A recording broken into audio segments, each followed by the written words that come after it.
Internet ছাড়া কিন্তু কেন আজ থেকে 15 বছর আগে এই ব্যবসাটা ছিল না, কারণ তখন ওয়ার্ল্ডে ইন্টারনেট ব্যাপারটা ছিল না, এভাবে ছিল না। এখন কিন্তু টোটাল ইন্টারনেটটাই টোটাল জিনিসটা চেঞ্জ করে, কানেক্টিভিটি চেঞ্জ করেছে। এখন কানেক্টিভিটি যদি কস্ট বেশি হয়, যেই কারণে গার্মেন্টস পাওয়ারের জন্য যেই প্রবলেমটা ফেস করে, বিজনেস প্রবলেমটা, সেম কারণটাই কিন্তু একটা আউটসোর্সিং কোম্পানি, সেটা সফটওয়্যার হোক বা অন্যান্য কল সেন্টার হোক, যাই হোক না কেন, একই প্রবলেমটা ফেস করে। তো আমাদের কিন্তু বুঝতে হবে যে আসলে ইন্টারনেট প্রাইসটা কমালে যদি আরও অনেক কর্মসংস্থান তৈরি হতে পারে, তাহলে আমি প্রাইসটা কেন, এমন না গভর্নমেন্টকে লস করতে হবে। গভর্নমেন্ট যদি শুধু কস্ট প্রাইজেই দিতে পারতো ইন্টারনেটটা, তাহলে কিন্তু এর 1/3 দামে চলে আসছে। জি জি, ধন্যবাদ। আমি তহিদ সাহেবকে দেবো ফোনটা নিয়ে। হ্যালো হ্যালো, ওয়ালাইকুম আসসালাম। আমি একটু বলতে চাই যে সেটা হচ্ছে যে আপনারা সমস্যা হিসেবে আমাদের আউটসোর্সিং এ আমরা ভালো করতে পারিনি কিংবা পারছি না, এটা সমস্যা হিসেবে একটা কারণ বলেছেন ব্যান্ডউইথ, জি ইন্টারনেট ব্যান্ডউইথ কিংবা ইন্টারনেট কানেক্টিভিটি। কিন্তু আমার মনে হয় না যে এটা খুব বড় একটা সমস্যা কিংবা খুবই সবচেয়ে বড় সমস্যা। আমি যেটা জানতে চাই সেটা হচ্ছে আপনারা আলোচনা করুন যে আমাদের এটা ফ্লাইশ করছে না কেন, মানে সত্যিকারের সমস্যাগুলো কি। জি, আমরা আলোচনা করছিলাম, তবে আপনি যদি এটা বড় সমস্যা না হয়ে কোনটা বড় সমস্যা সেটা যদি বলতেন তাহলে একটু সুবিধা হতো।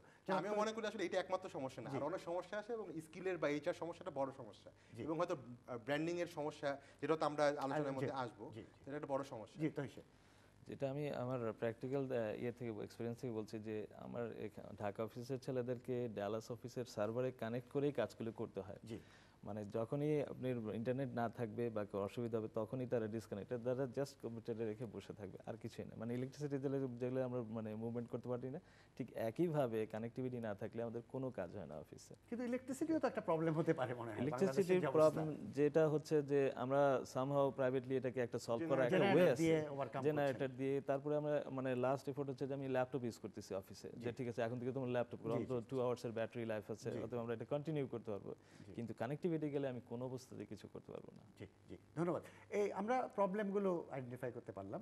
আরেকটা কথা বারবার আসে যে ধরুন আমাদের সব কিছু আছে, অল ইকুইপমেন্টস আছে, আমাদের টেকনিক্যাল ফ্যাসিলিটিস আছে, কিন্তু বাংলাদেশকে কাজ দেওয়ার মতো অবস্থা কি আছে বিশ্বে? যে বাংলাদেশ সম্পর্কে ভাবমূর্তিটা কিরকম, আপনি ওই হিসাবে একটু বলেন। আমি যেটা আসলে বলবো সেটা হচ্ছে যে ইন্ডিয়াতে যে আউটসোর্সিংটা হয়েছে, এটার মেজর একটা কারণ হচ্ছে যে প্রেজেন্স, মানে ইন্ডিয়ান এনআরআই যারা আর কি, নন ইন্ডিয়ানিটি, এদের প্রেজেন্স কিন্তু ওয়ার্ল্ড ওয়াইড, এবং আমেরিকাতেও একটা মানে বড় সংখ্যক, তারা বিভিন্ন লেভেলে রয়েছে। এর জন্য একটা আসলে one of the main reason তারা আউটসোর্সিংয়ের জবগুলো পেয়েছে। এখন বাংলাদেশেরও কিন্তু 60 লক্ষ লোক বাইরে আছে, এবং ইউনাইটেড স্টেটসও প্রচুর আছে। কিন্তু এখন মানে ব্যাপারটা হচ্ছে যে আমরা যদি এই আমাদের ইনফ্রাস্ট্রাকচার ডেভেলপ করি, তাহলে অটোমেটিকলি এই জবগুলো বাংলাদেশিরা তাদের নিজস্ব কারণে, আমি যেভাবে আসছি এভাবে ওনারাও বিভিন্নভাবে এই কাজগুলো আউটসোর্স করতে পারবে, মানে নিজের দেশে পাঠানোর চেষ্টা করতে পারবে, ইনফ্লুয়েন্স করতে পারবে, কোম্পানিকে তার নিজস্ব কাজগুলো এখানে নিয়ে আসতে পারবে বিভিন্নভাবে। মানে এটা তো হলো নন রেসিডেন্ট বাংলাদেশিদের সহযোগিতার কথা বলছেন। আমি বলছি অ্যাজ এ আমেরিকান কোম্পানি বা অস্ট্রেলিয়ান কোম্পানি, ইন্ডিয়া ফিলিপিন্সের পাশে বাংলাদেশকে ওরা কি কনসিডার করবে কাজ দেওয়ার জন্য? এই মুহূর্তে আসলে ব্র্যান্ডিংটা তো যেটা নাকি মাসুর ভাই আগেও বলছিলেন যে সেই ব্র্যান্ডিং সিচুয়েশনটা আমি জানতে চাচ্ছি, আমরা কোথায় আছি এই মুহূর্তে? অলমোস্ট নান অ্যাকচুয়ালি।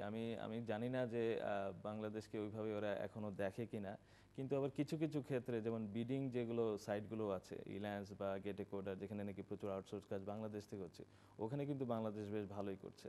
আমি কোনো একটা স্ট্যাটিস্টিক্স দিলাম, বাংলাদেশ এখন নাম্বার 2-তে আছে আর কি, ওভারঅল যে বিডিং চলছে আর কি। আচ্ছা মশাই সাহেব, আপনি আমাকে একটা গ্রাফ দেখাচ্ছিলেন যে ওয়ার্ল্ড সিচুয়েশনে বাংলাদেশ।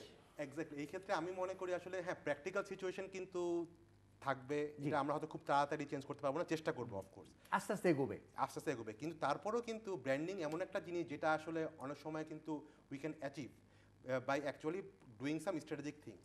তো সেই ক্ষেত্রে আসলে যেমন ওয়ার্ল্ডের বিভিন্ন global consulting firm like McKinsey বলেন বা এটি কার্নি বলেন, এক্সেঞ্চুয়ার, গার্টনার, এরা কিন্তু বিভিন্ন সময় বেশ কিছু র্যাঙ্কিং করে যে কোন কোন কান্ট্রিতে আউটসোর্সিং করা যায়। এবং এরা যখন করে, এদেরকে কিন্তু সামহাউ বিভিন্ন কান্ট্রি ওদেরকে ইনভলভ করে, তাদেরকে ইনভাইট করে নিয়ে এসে এই কান্ট্রিগুলো সম্বন্ধে পরিচিত করা, যাতে বাংলাদেশ থেকে তাদের সম্বন্ধে একটা রাইট পারসেপশন হয়। এখন কিন্তু সমস্যা হচ্ছে আমাদের সম্বন্ধে রাইট পারসেপশনটাই নেই। তো সেই ক্ষেত্রে আমার মনে হয় ফোনটা ধরে নিই। হ্যালো হ্যালো, ওয়ালাইকুম আসসালাম। যে আজকে যে বিষয় আউটসোর্সিং আলাপ করছেন না, তো একটু আগে আপনারা বলছিলেন যে ইংরেজি এখানে এত বড় বিষয়। জি এখানে যেহেতু আউটসোর্সিং তো হয় কাজটা সম্পাদিত একটা ফার্মের মাধ্যমে, তাই জি না? জি যে ফার্ম সেই কাজটা তাদের কর্মী, লোকাল কর্মী তারা করবে। জি এটা তো মূল বিষয় ইংরেজি হতে পারে না। জি জি আমার কাছে মনে ইংরেজিটা দরকার হয় কল সেন্টারের ক্ষেত্রে, বেশিরভাগ যে ক্ষেত্রে। Call centre. জি জি সেটা একটা বড় আউটসোর্সিং এর এরিয়া। জি, আমি বলতে চাচ্ছি যেটা আসলে আমাদের দেশে এটা মানে আত্মসমালোচনা দরকার আছে। জি যে আমাদের দেশে বিভিন্ন কোম্পানিগুলো যারা আউটসোর্সিং কাজ করে জি তারা আসলে তাদের ভিতরে কমপ্লায়েন্সটা কম, জি তারা কথা রাখেন না এবং তাদের কর্মীদের পে করেন না। এই বিষয়গুলো যারা যদি আলোচনা আসে তাহলে ভালো হয়। জি জি ধন্যবাদ। আমাদের সময় থাকলে অবশ্যই আমরা সেটা আলোচনা করব।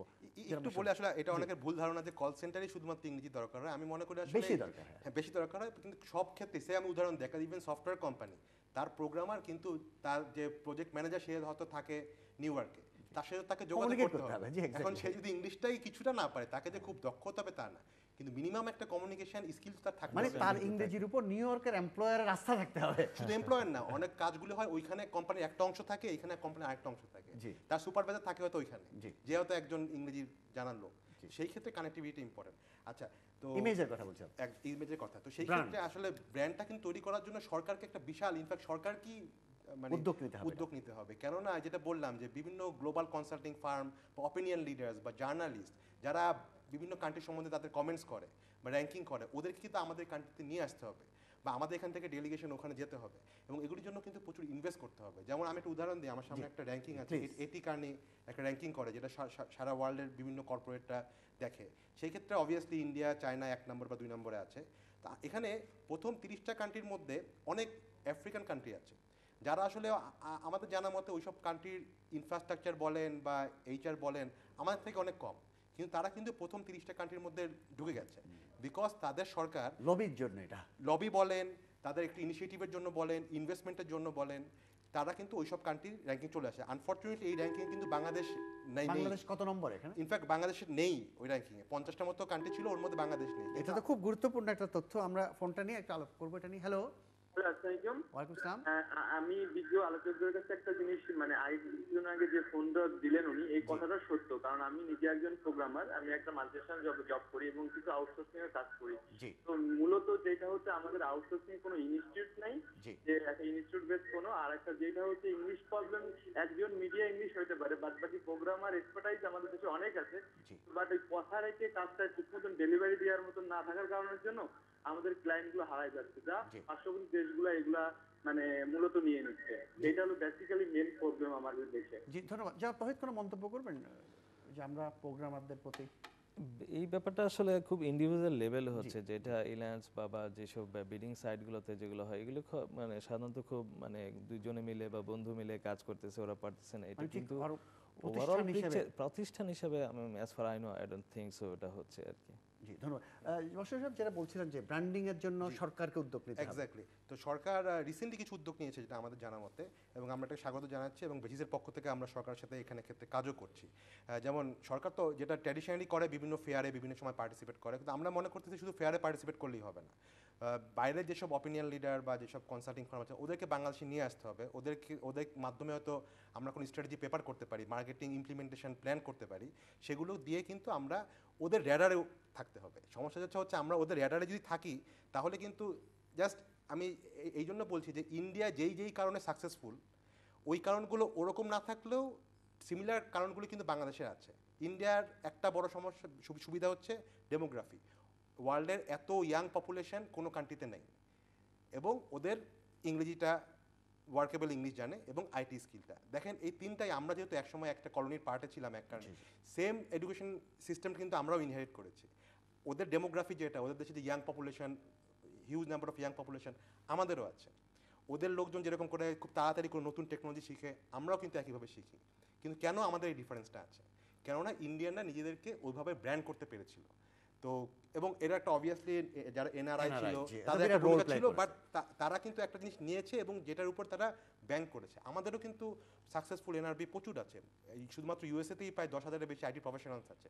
কিন্তু তারা যখন তাদের সিনিয়রদেরকে নিয়ে যাচ্ছে যে তোমরা একটা কাজ বাংলাদেশে দাও, তারা একটু কনফিডেন্স ফিল করছে না। তারা কনফিডেন্স ফিল তখনই করবে যখন সরকার এমন একটা জিনিস তৈরি করতে পারবে, বিভিন্ন ব্র্যান্ডিং এবং কমিটমেন্ট, ইনফ্রাস্ট্রাকচার, এইচআরের জন্য যেমন ট্রেনিংয়ের কথা বললো, এটা খুবই ইম্পর্টেন্ট যে আমাদের গভর্নমেন্টকে প্রচুর ইনভেস্ট করতে হবে হিউম্যান রিসোর্স ডেভেলপ করার জন্য। এগুলির জন্য কিন্তু আমাদের একটু কাজ করতে হবে এবং সরকারকে এগিয়ে আসতে হবে। আমরা তো আছি। আমি একটু অ্যাড করতে চাই, যেটা নাকি ইন্ডিয়ান গভর্নমেন্ট প্রায়শই করে থাকে, স্টেট গভর্নমেন্টগুলো করে থাকে, যে এই যে আমেরিকান ফরচুন 500 কোম্পানি বা 1000